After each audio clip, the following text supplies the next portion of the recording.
Celtic Park finds itself right back in the middle of the storm with a night loaded with expectation because as the clash against Dundee draws near, the whole atmosphere in Glasgow feels split between the match that's right in front of us and everything that's about to change in the coming days. Anyone who follows the club can already sense that mix of nerves and nostalgia, especially after Martin O'Neill made it clear this will be his final outing in charge.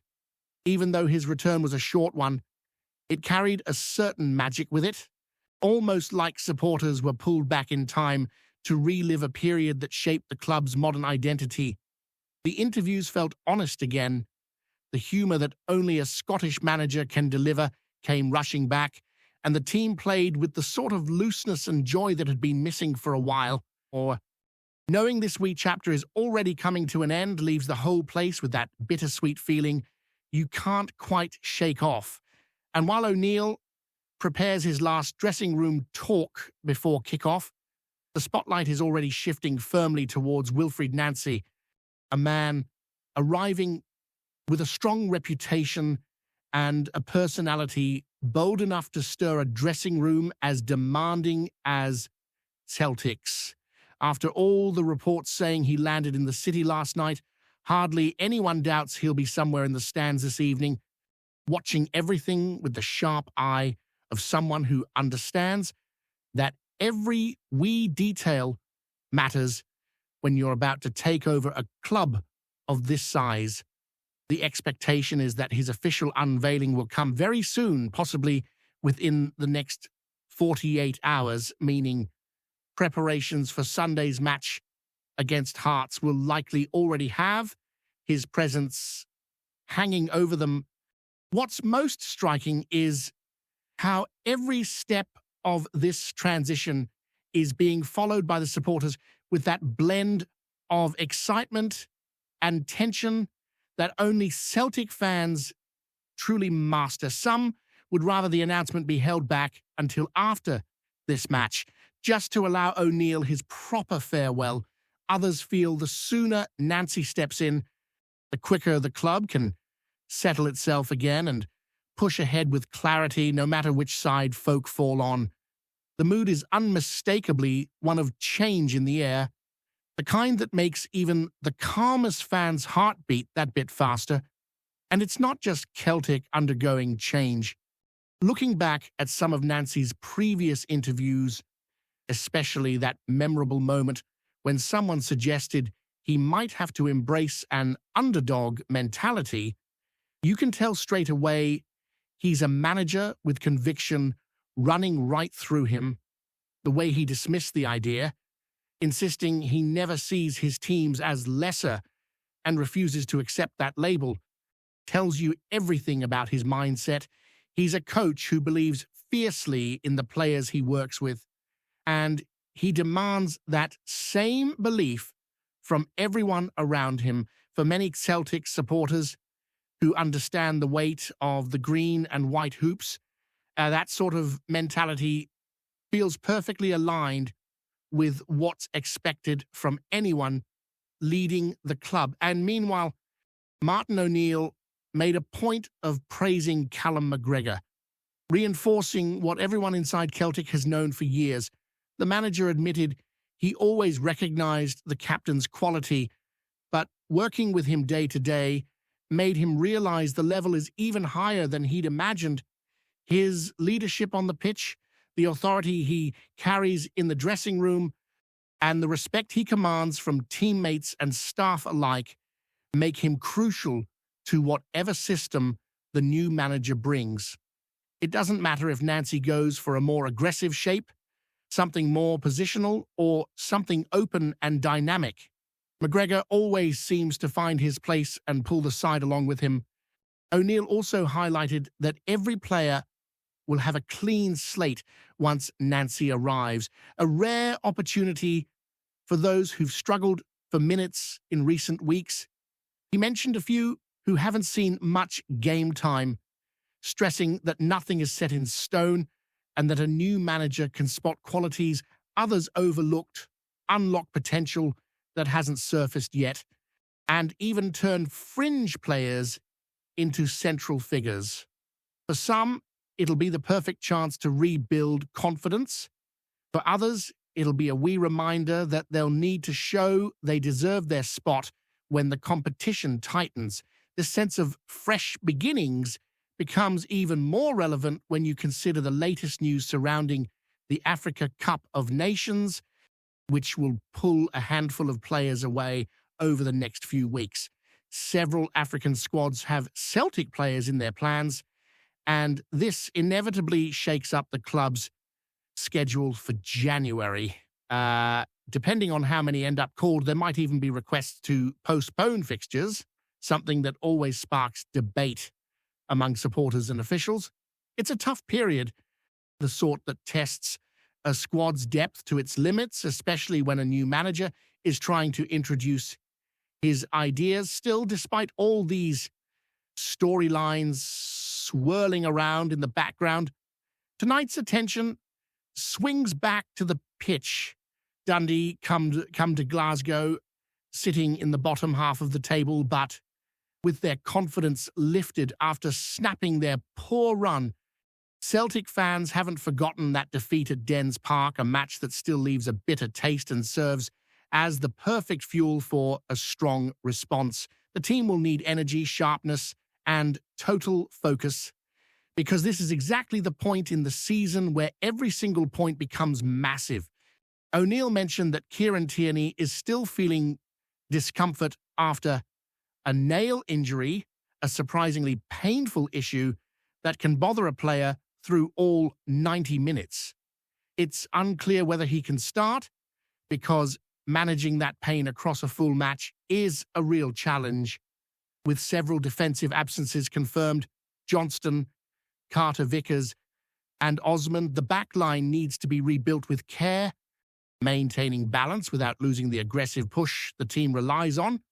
The likely starting 11 should look similar to recent matches, with Kasper Schmeichel in goal and a defensive unit built around Donovan, Trusty, Scales, and possibly Sarah, who's shown steady progress week after week.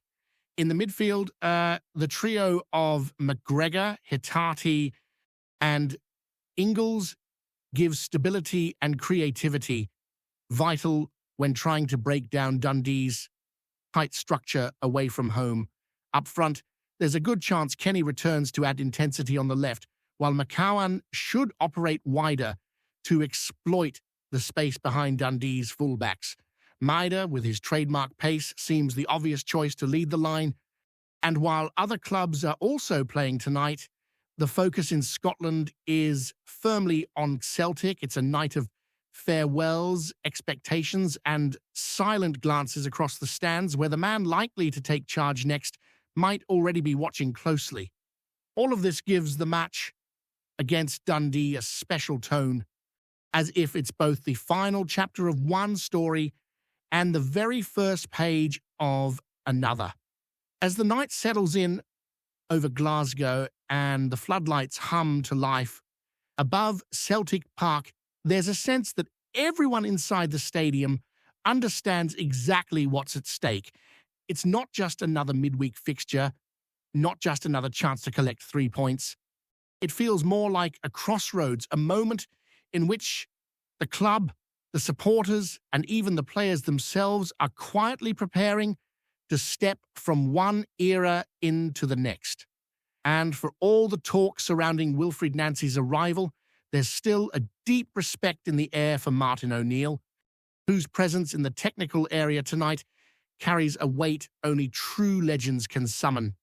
Folk in the stands might not say it out loud, but they know they're watching someone who's shaped the club far beyond what any short-term stint would normally allow. You can sense it in the way the supporters gather outside the ground, chatting about lineups and tactics, but eventually drifting back to O'Neill's stories, moments from years ago that still feel as sharp and emotional as if they'd happened last week.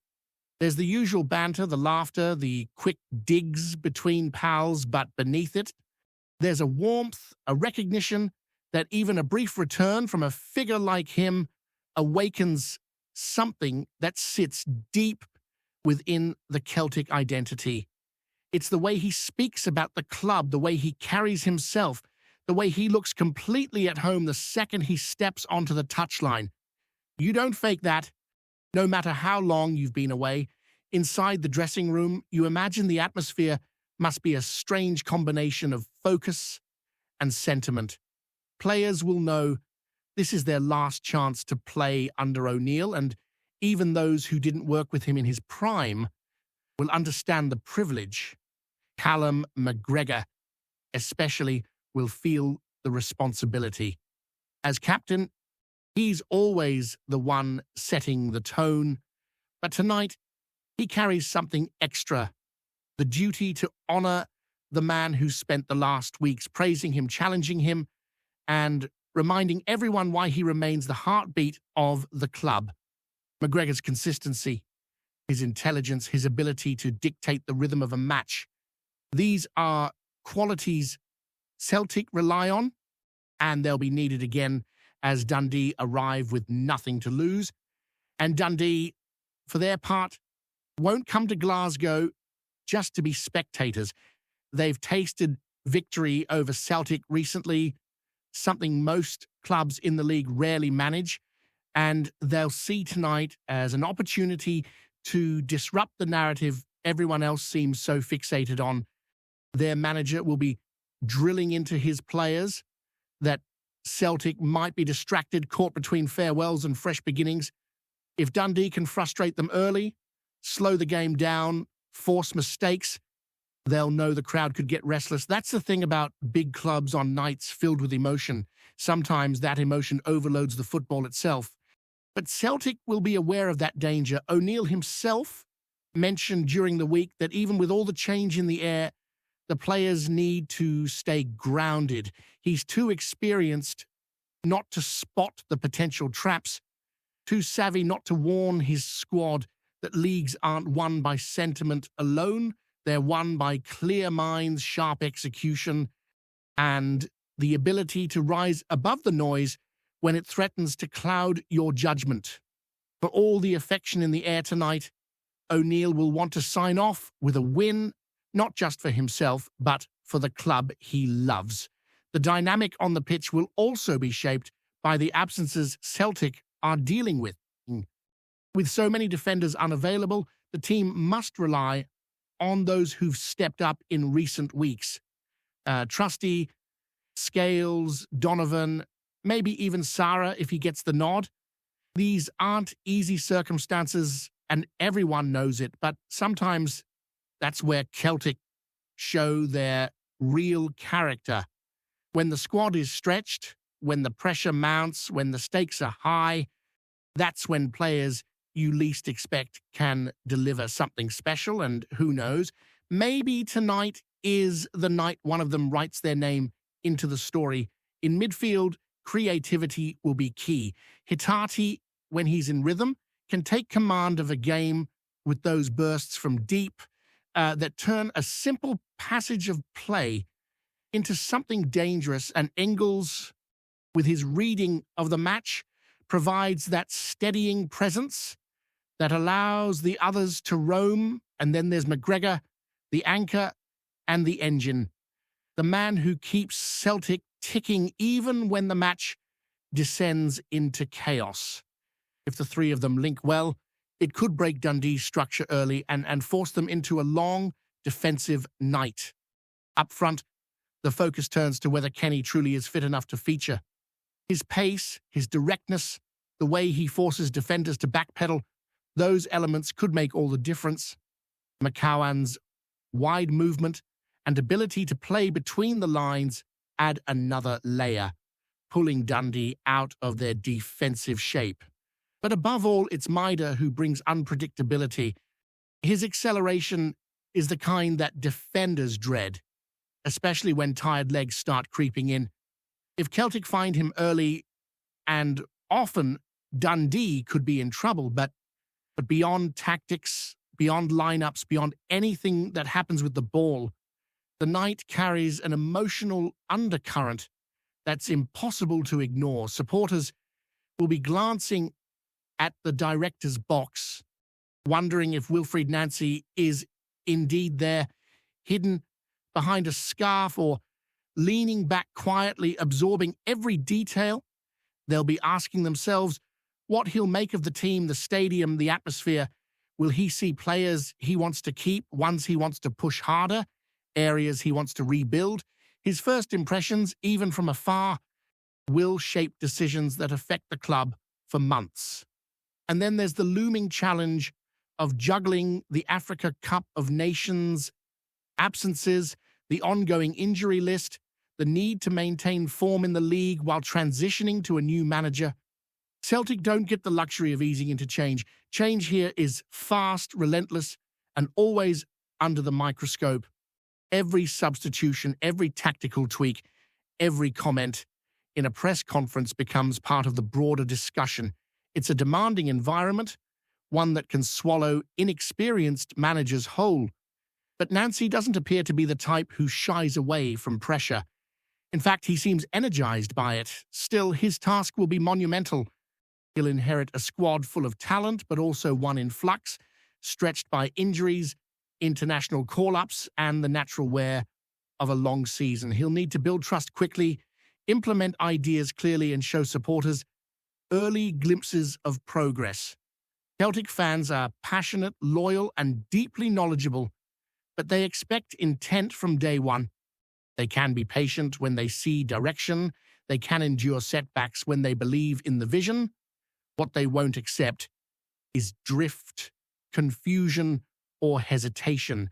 Nancy will know that, and tonight, even from the stands, he'll feel the pulse of what he's stepping into. Before we proceed, subscribe to our channel and enable notifications to receive all exclusive news about Celtic FC. Don't miss any details about your favorite team. It's extremely important for Celtic FC fans. There's a right stir rolling through the East End this morning, the kind of low-pitched murmur that creeps round the stands long before it hits the back pages. Word drifting out of Lennoxtown suggests Reo Hatate has flatly refused to step on the park again, alongside a certain teammate, a claim that sent Celtic supporters checking every whisper twice, wondering what on earth's gone on behind the closed doors of the dressing room. Spoke closed to the squad say the Japanese midfielder, usually calm as a still loch, was seen storming off the training pitch after a heated exchange. Nobody's naming names yet, but the talk is that the clash wasn't just a wee disagreement. Some in the building are calling it a breaking point, something that's been simmering for a while. The kind of tension that starts as a quiet annoyance and grows into something you can't just brush aside with a handshake and a pat on the back. Coaches are said to be scrambling to cool things down, trying to keep the mood steady while insisting everything's fine. But players chatting off the record make it sound anything but fine. One even hinted that this could be the start of a proper divide in the squad if it's no handled right. Supporters are already speculating whether this could push the board toward a big decision. Hatate's influence on the pitch is too important to ignore, and if the rumor proves true, Celtic may soon face the uncomfortable task of choosing which direction the dressing room's going. For now, it remains just that, a rumor swirling like smoke through the terraces, the sort that sets tongues wagging and nerves twitching. Still, there's no denying the feeling that something's off at Celtic Park, and until the club steps forward with clarity, the chatter will only get louder. Hello, fan. Don't forget to like and subscribe to the channel, as it means a lot to Celtic FC.